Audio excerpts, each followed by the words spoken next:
আমরা 17 বছর আন্দোলনের মাধ্যমে আমাদের গণতান্ত্রিক যে অধিকার সেটির একটি অংশ অর্জন করতে সক্ষম হয়েছি স্বৈরাচারকে বিদায় করার মাধ্যমে। পরবর্তী অংশ হচ্ছে জনগণের শাসন প্রতিষ্ঠা করা একটি নিরপেক্ষ নির্বাচনের মাধ্যমে, এবং সেই নিরপেক্ষ নির্বাচনের মাধ্যমে যে সরকারটি গঠিত হবে জনগণের সরকার, সেই সরকারকে সেই সরকারকে উদ্যোগ গ্রহণ করতে হবে পরবর্তী পদক্ষেপের জন্য। রাজনৈতিক অধিকার প্রতিষ্ঠার যে আন্দোলন বিগত 17 বছর ধরে যে কথা আমরা বলে আসছি জনগণের সামনে, যে কারণে, যে জন্য, যে লক্ষ্য হাসিলের জন্য আমাদের বহু নেতাকর্মী প্রাণ দিয়েছেন, শহীদ হয়েছেন। বিএনপির বাইরেও অন্যান্য বহু দলের নেতাকর্মী শহীদ হয়েছেন। এই যে আত্মত্যাগের কারণ কি? কারণ জনগণের অধিকার প্রতিষ্ঠা।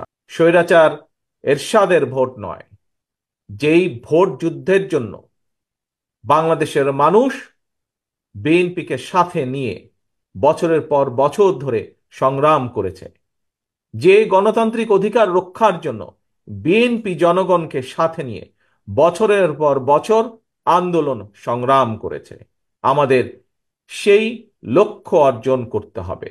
আমাদেরকে অর্জন করতে হবে জনগণের অর্থনৈতিক মুক্তি। আমাদেরকে সেই সকল সম্ভাবনার দ্বার আমাদেরকে উন্মোচন করতে হবে।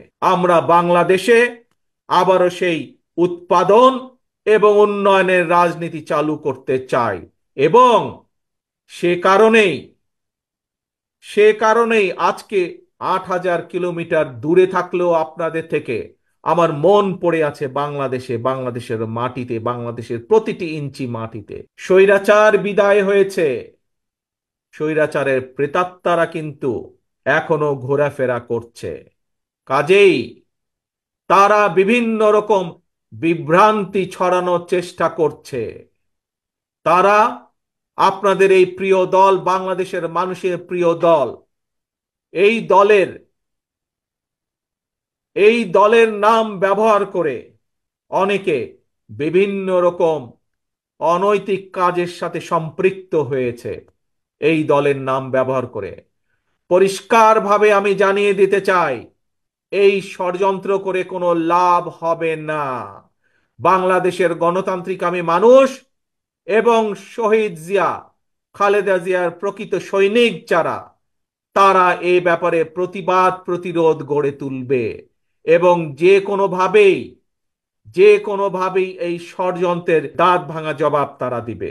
কাজেই প্রিয় ভাই বোনেরা, আপনাদের সহযোগিতা নিয়ে, আপনাদের সমর্থন নিয়ে বিএনপি আজও এত অত্যাচার নির্যাতনের মধ্যে টিকে আছে।